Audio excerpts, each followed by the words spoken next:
মাত্র কোনো কিছু একটা হয়তো কোনো একটা অ্যামাউন্ট পাঠালো কাউকে দিয়ে বা বলল,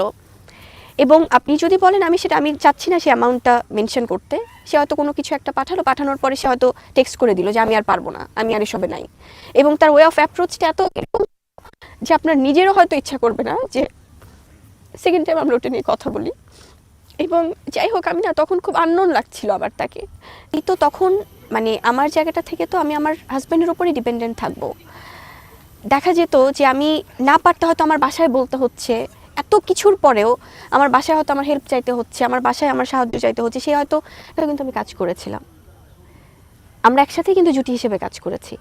সে যদি আমার সাথে কোনো ব্যাপারে ক্ষিপ্তই হতো, আমি তখনকার কথা বলছি, যে না ভাই এটা ওভাবে সংসার সন্তান সব কিছু, সে তো এখন অনেক কিছু অন্যভাবে আনতে চায়, তখনও কিন্তু আমরা হ্যাপিলি ইনভলভ, হ্যাপিলি ম্যারিড, আমাদের প্ল্যান্ড চাইল্ড হচ্ছে আমাদের শেহজাদ, এবং সব কিছু মিলে কিন্তু আমরা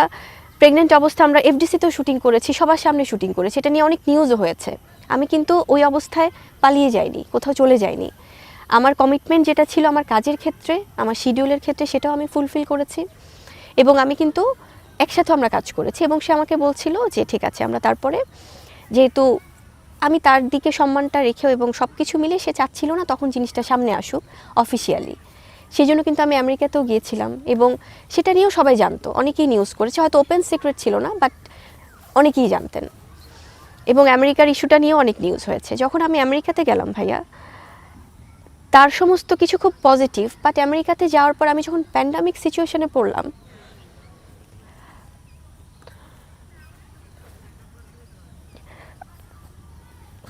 সরি, যখন পুরো ওয়ার্ল্ড কারোর সাথে কারোর অ্যাটাচমেন্ট নেই, কোনো কিছু নেই, সে প্যান্ডামিক সিচুয়েশনে প্রেগনেন্ট একটা মেয়ে, আমি তখন তাকে রিচ করতে পারছিলাম না, কারণ আমার ফ্যামিলিটা তো আসলে আমার পরিবার, আমার বাবা মা কিন্তু এই ব্যাপারগুলোতে একদমই তারা সাপোর্ট দেয়নি। তারা সবসময় বলেছে যে ইউ জাস্ট কাম ব্যাক, তোমাকে ফিল্ম আমরা এটা কখনোই সাপোর্ট করি না, এবং আমাদের তো বিয়েও হয়েছিল ফ্যামিলির এগেনস্টেই। সো সব কিছু মিলে না ভাইয়া, যখন আমি তো তখন তাকে ছাড়া হি ইজ মাই ওয়ার্ল্ড, সে যা বলছে, সে যা করছে, সব কিছু আমি বিশ্বাস করছি, বিকজ আমি তাকে মন থেকে আমি ভালোবেসেছিলাম। হয়তো এটা আমার ভুল ছিল, সেটার জন্য আমি সরি, যে আমি তাকে সর্বোচ্চ দিয়ে আমি বিশ্বাস করেছিলাম। সেই যেটা বলছে আমার কাছে সেটাই মনে হচ্ছে যে কোরআন শরীফের মতো, যে না ওয়াও এটাই মনে হয়, তাহলে এটাই বোধহয় কারেক্ট। আমেরিকাতে যাওয়ার পর আমি যখন আমার প্রেগনেন্ট অবস্থায় সব কিছু, কোনো নেটওয়ার্ক নাই, কিছু নাই, আমি কন্টিনিউয়াসলি আমি তার সাথে কন্ট্যাক্ট করতে যাচ্ছি, বাট সে যেভাবেই হোক, সে কিছু মাধ্যম দিয়ে হোক, তখন কিছু কিছু মানুষ যারা ইনভলভ ছিলেন, আমি তাদের কাছে গ্রেটফুল, যারা হয়তো জানতেন বা তারা খোঁজ খবর নেওয়ার চেষ্টা করেছেন, সব কিছু হয়তো অনেক কিছু যেটা আমি আমার হাজব্যান্ডের সাথে শেয়ার করতে পারবো, সেটা আমি হয়তো অন্য কাউকে আমি বলতে পারছি না। আমি তাকে রিচ করে পাই না, আমি তাকে টেক্সট করে পাই না, আমি তাকে ফোন দিয়ে পাই না, কোনো কিছুতে নাই। তার না আমি পুরো ডিফারেন্ট একটা ফেস দেখলাম ভাইয়া, যে হয়তো আমি কি দূরে চলে যাওয়াতে, নাকি সে ভাবছিল যে আমি প্যান্ডামিক আর ব্যাক করতে পারবো না, বা করোনাতে কারণ করোনাতে যদি কোনো প্রেগনেন্ট মেয়েদেরকে সেটা অ্যাটাক করতে, এটা কিন্তু আরও ডেঞ্জারাস ছিল। প্রতিনিয়ত আমার ভাই অ্যাম্বুলেন্সের শব্দে আমি আতঙ্কিত থাকতাম, এবং সেখানে আমি অতিরিক্ত কাউকে আমি ইনভলভ করতে চাইনি, বিকজ যদি সেটা শাকিব খানের উপরে কোনো প্রভাব ফেলে, যদি ওনার ক্যারিয়ারে কোনো প্রভাব ফেলে, যদি এটা অন্য কেউ, যদি ওনাকে কোনো ব্যাপারে কোনো ডিস্টারবেন্স তার হয়, বা উনি যদি ডিস্টার্ব ফিল করে, আমি না ওনাকে সম্পূর্ণ 100% সেই ইন্ডিপেন্ডেন্স বা সেই মানে আছে না ফ্রিডমটা আমি দিয়েছিলাম, যে ভাই আমার জন্য যেন ওনার কোনো প্রবলেম না হয়। আমি ভাই কাউকে আমি না পারতো, ওখানে এত বাঙালি কমিউনিটি, এত কিছু, তারপর আমি আমার মতো করে আমি যতটুক যেভাবে কাউকে না জানিয়ে কোনো কিছু হোক, ওভাবে আমি নিজেকে একদমই ডিফারেন্ট ওয়েতে আমি হসপিটালে যেতাম, আসতাম। আমি জাস্ট না কারণ সে তো যেতে পারছিল না, তার তো তখন চাইলেও সে পারতো না, আমি ধরলাম সে চাচ্ছিল বাট পারছিল না, বাট আমি তো তার একটা ফোনে হলেও আমি একটা সাপোর্ট চাচ্ছিলাম, যে আমি আছি তোমার পাশে। হয়তো অনেকে বলতে পারে যে আপনি যেটা বলছিলেন যে হ্যাঁ তুমি তো এরকম করেছিলে, ভাই যখন সে অন্য কারোর সাথে এটা করেছে তখন তো আমি তার লাইফে ছিলাম না, তখন তো আমার কিছু নাই। মানুষের কোনো মেয়েদের লাইফে যদি এরকম হয়, যাদের হচ্ছে অন্যান্য মেয়েদের, সবার লাইফে কি আমি আছি? তো এটা আমার কাছে মনে হয় যে আমি তো সেই মানুষটাকে বিশ্বাস করেছিলাম। যখন ভাইয়া এটা আমেরিকাতে কারণ ওই দেশে আমি নতুন গিয়েছি, আমি কোনো কিছু জানি না, কোনো কিছু চিনি না, প্রত্যেকটা মুহূর্ত আমার চ্যালেঞ্জের মধ্য দিয়ে যাচ্ছে। আমি হসপিটালে যাচ্ছি, এবং আমার যেদিন আমার মানে আমার তো যেহেতু নর্মাল ডেলিভারি হয়েছে, আমার ডেলিভারি ডেটের অনেক আগে আমার বেবি চলে এসেছিলো পৃথিবীতে। বিকজ আমাকে একা একা সব কিছু করতে হতো, একা একা বাজার, একা একা আমি 3 তলা একটা বাসায় আমি একা একা উঠতাম সিঁড়ি দিয়ে, ওখানে তো সব বিল্ডিংয়ে লিফট থাকে না, একা একা রান্না করা, একা একা সব কিছু, ওখানে সবাই একাই করে। বাট ওই অবস্থাতে আমি জাস্ট একটা মানসিক সাপোর্ট চাচ্ছিলাম তার কাছ থেকে। আমি তাকে রিচই করতে পারতাম না, এবং আমার ওখানে বসে আমি শুনতাম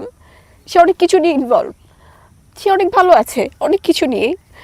এবং নানান ধরনের আমাকে তো আমার তো ওই নাম্বারে আমার হোয়াটসঅ্যাপ ছিল, সব ছিল, আমি অনেক ধরনের টেক্সট পাইতাম, অনেক ধরনের অনেক কিছু, যে সবাই দেখছে এভাবে বলছে। তো আমার না তখন একটা জিনিস হতো কি ভাইয়া, যে আমি যে মানুষটার জন্য অনেকের ভুল বোঝার কারণ হলাম, যে মানুষটাকে আমি শতভাগ বিশ্বাস করলাম, যে মানুষটার পাশে আমি দাঁড়ালাম, যে মানুষটার জন্য আমি যে কোনো কিছু আমি তার সাথে আমি সবসময় ছিলাম, সেই বিশ্বাস থেকে এই মানুষটা আমার সাথে এরকম করলো, তার মানে কি আমাকে কোনো কিছু নিয়ে ভুল বোঝানো হয়েছিল, বা আমাকে কোনো কিছুতে কোনো একটা কিছুর মধ্যে আমি পড়ে গিয়েছিলাম। তখন না আমার প্রত্যেকটা সেকেন্ড ভাইয়া আমি জাস্ট আল্লাহর সাথে কথা বলতাম, এবং আমি আমার বেবির সাথে কথা বলতাম। তখনও তো জানতাম না যে শেহজাদ বা ওকে আমার বাচ্চাটার সাথে আমি জাস্ট আমি একা একা আনমনে কথা বলতাম, যে আজকে তুমি পৃথিবীতে এমন সময় তুমি আসতেছো, এত স্ট্রাগল একটা সময়, যেখানে মানে আমি তোমাকে নিয়ে ফাইট করছি মানসিকভাবে এবং ওয়ার্ল্ডের সাথে। শুধু মানসিক হলেও হতো ভাই, তখন তো অলরেডি পুরো পৃথিবী ফাইট করছে।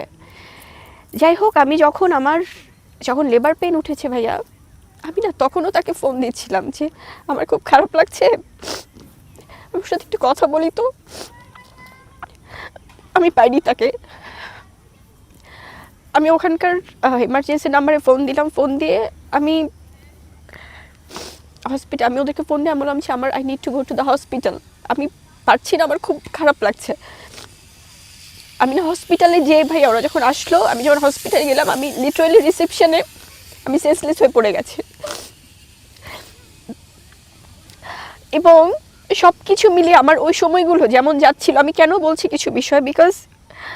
তখন আমি ফিল করেছি ভাইয়া প্রত্যেকটা সেকেন্ড, যে সে হয়তো কারো মাধ্যমে, হয়তো কোনোভাবে, হয়তো 1 মাস 2 মাস 3 মাস, কারণ আমি তখন 1 বছরের মতো ছিলাম, হয়তো 1 মাস পর একটা টেক্সট করলো বা একটা ফোন দিল, বা কারো মারফতে 2-1 জন ছিলেন যারা খবর নেয়ার, সে হয়তো কারোর মাধ্যমে 1 মাস 2 মাস পরে কি অবস্থা। বাট আমার যে একটা সময় ছিল, বা আমি যে তাকে একটা, এটা তো ওরকম না ভাইয়া সম্পর্কটা, এটা তো অন্যরকম একটা বন্ডিং।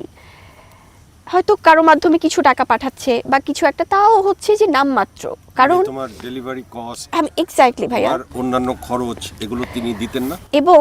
আমার ওখানে আমি এয়ারবিএনবিতে ছিলাম, জয় ভাই এয়ারবিএনবিতে ছিলাম, এবং এয়ারবিএনবিতে আমার ওখানে এই প্যান্ডামিক বা করোনার সিচুয়েশনের কারণে ওরা ডাবল করে ফেলেছিল, কারণ আমি ওখানে রিলেটিভসের বাসায় থাকলে তো ব্যাপারটা আরও বেশি স্প্রেড হয়ে যেত, ডাবল হয়ে গিয়েছিল কস্ট। সে হয়তো বা অনেক তাকে, কারণ হয় কি ভাইয়া, আমি মাত্র কোনো কিছু একটা, হয়তো কোনো একটা অ্যামাউন্ট পাঠালো কাউকে দিয়ে বা বলল, এবং আপনি যদি বলেন আমি চাচ্ছি না সে অ্যামাউন্টটা মেনশন করতে, সে হয়তো কোনো কিছু একটা পাঠালো, পাঠানোর পরে সে হয়তো টেক্সট করে দিল যে আমি আর পারবো না, আমি আর এসবে নাই, এবং তার ওয়ে অফ অ্যাপ্রোচটা এত এরকম যে আপনার নিজেরও হয়তো ইচ্ছা করবে না যে সেকেন্ড টাইম আমরা ওটা নিয়ে কথা বলি। এবং যাই হোক, আমি না তখন খুব আননোন লাগছিল আবার তাকে, যে এরকম কেন হচ্ছে। দেন অনেক বলার পর, অনেক রিকোয়েস্ট করার পর, এবং যারা যে 2-1 জন হয়তো খবর নিত, তারাও হয়তো তাকে রিকোয়েস্ট করছে যে ভাই আপনি এটা একটু করেন, আপনি কেন এরকম করছেন, বা আপনি একটু, যাই হোক, সেই জায়গাটা থেকে হয়তো নামমাত্র কোনো একটা